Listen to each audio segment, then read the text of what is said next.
So I just made that top 5 worst figures I've ever covered video, and literally before it went live, I came to entirely disagree with myself.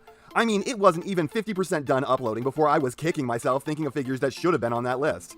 I think the worst 2 would probably stay the same, but the beginning 3 probably wouldn't even be the runners-up anymore. A lot of you were wondering where the Takara Diatlas was or where Cliffjumper was. Simply put, competition was just too fierce for Earthrise Cliffjumper to end up on the list. It doesn't mean he's not bad and that I don't hate it, it just means that there are things worse than him. But for the Diatlas, yeah, that would have easily made it on the list if I hadn't defined worst so narrowly. I was looking at the worst designs, and while he sure is weird and goofy, there is nothing wrong with it per se. Its problems lie in its unfathomably bad QC. Were that allowed to play a factor, you better believe it would have been on the list, especially for the price, but that will just have to go on a different version of the top 5 worst. But as for this video, you cannot imagine how stoked I am to be reviewing this. Not only am I thrilled to actually finally have my Space Bumblebee like should have come out in Siege, which, oh yeah, I am stoked to finally be able to have one of these. Like, how is this a first for Hasbro? How has it taken them 37 years to release a figure of one of the franchise's most popular characters in the mode he was shown to have in the very first episode of the show when he is the second character to ever transform? But I'm also just so happy that I get to make an uncomplicatedly positive video, because this is really pretty close to the best we could have hoped for. It's Buzzworthy Origins Bumblebee, or Space Bumblebee if you aren't stupid. The first thing you are going to notice is that, yeah, this thing is pretty kibbly. His legs have some seriously huge tumors hanging off of them, and he's got a pretty remarkable backpack going on. But you know what? I really can't blame this thing. The animation of the show wrote a check it would be insane to try and cash. Because they didn't want to spend the money changing Bumblebee's design in robot mode, they had his regular bot mode still clearly turn into a Volkswagen Beetle based on what you could see of his design. But his alt mode was a flying saucer thing that in no way fit his body. So, instead, I'm just impressed that he actually has this little kibble. Like, this would be a lot for a different design, but it's remarkably limited for this one. You can parts form the backpack off if you want to clean it up a little, and this is what that would look like, but I don't know that that's safe to do considering a large part of the backpack is clear plastic. The good news about that is that the plastic is on the thicker side, so hopefully it should be less prone to damage. If I had one actual bit of beef with his design, it's that these holes in his shins are very eye-catching, and it would have been nice if they could have painted this segment of the kibble struts black. But outside that, I'm pretty happy with how this looks. It's got the right proportions for the most part, they didn't fall into the trap of making him either too dumpy or too skinny. A lot of people seem to remember Bumblebee in G1 as a bit more out of shape than he actually was. So for me, it's nice to see at least one Bumblebee who decided to lay off the donuts but didn't decide to hit the protein shakes. His waist is a little odd in that it has this yellow strip running down the middle of it, and that's never been a part of his design before, but I do think it looks kinda styling. And before anyone complains at me for being an accuracy stickler, despite the fact that accuracy to the source material is not an inherently positive quality, this is trying to be a specific Bumblebee from a specific moment in the continuity, so its accuracy is important to the goal of this specific design. The last complaint I have is probably the biggest, and that's these gaping holes in the forearms. Those are pretty bad, and I really feel like something could have been done to hide these. Okay, last complaint. He has a weird stand adapter port hanging off his butt, and I don't see why they couldn't have mounted this higher so it didn't look weird. But yeah, that's really all the complaints I had, and they are all for the most part very minor except for the forearms. This is looking really good for something so small tasked with such a hard job. And this thing is quite small, standing only ever so slightly taller than Earthrise Cliffjumper, and still remarkably shorter than Kingdom Huffer. It's kind of funny how obvious it is that this was meant for Siege considering he's got a strong smattering of its ports, and the accessories are set up to use its blast effects as well. The basic look of this thing is so good it's kind of hard to talk about. I just feel like pointing at it and saying, I like it. Like, no greater thought needed, it's good. The head is strange though. I don't know what it is about it, but something with it is just not right. Don't get me wrong though, I will take this head any day of the week over most of the other interpretations, but there is something too wide and squat about it. I don't know why, I want to like this thing, but the simple fact of the matter is, it kinda creeps me out. If this were a little bit thinner in the head, I think it would have looked a lot better, but it's painted very well, like incredibly well. Look at how crisp his face is and how well done those deep inset eyes are. The accessories he comes with are great. He's got the laser gun his toys always seem to have, and I like this a lot. It looks much less like a dildo than normal. I did not say it doesn't look like one though. He also comes with a jetpack. Bumblebee is not known for having a jetpack, but I won't complain about getting an extra really cool accessory just for the hell of it. Like I said, these are compatible with Siege blast effects. And he also comes with a bunch of conductor rods from episode 1. These don't look quite right, and for some reason the tips aren't 5mm pegs, so there's just about nothing on this planet that can hold them, but I'm still glad to see these. It really shows the guys putting this thing together cared. But the caring doesn't stop there, because the articulation is not just above average, it's not just good, it's fantastic for something in this scale and size class. Head has a slight amount more uprange than normal, but is otherwise standard. Shoulders pull the basic 90 with easy cheating for more. But here's the awesome part. Forward butterfly.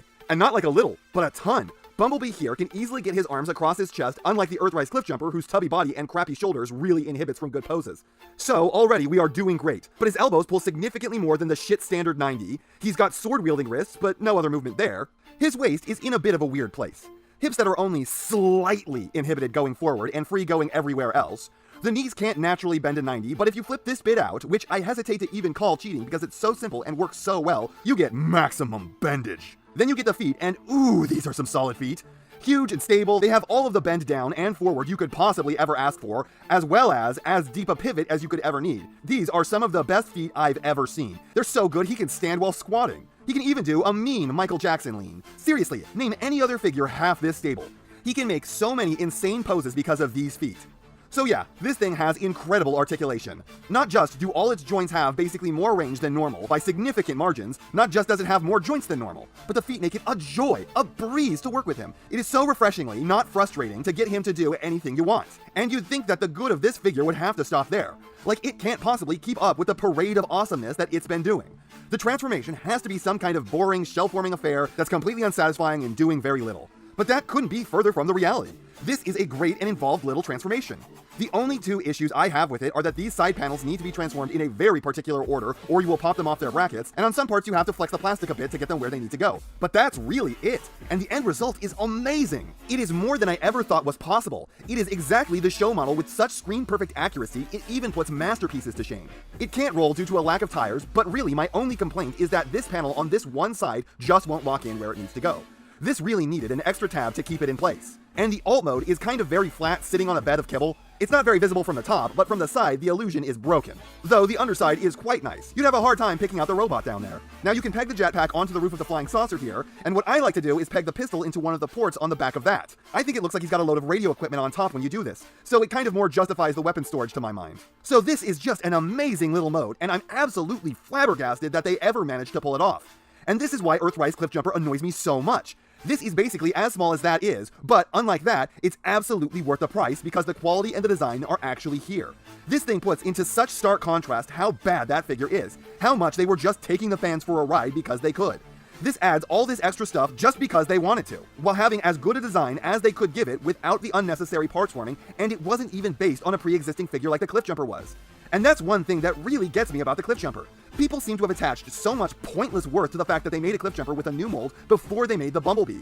How does that make it better though? How does that somehow improve the Cliffjumper mold? The short answer is, it doesn't. The Cliffjumper is not better just because it came before a Bumblebee.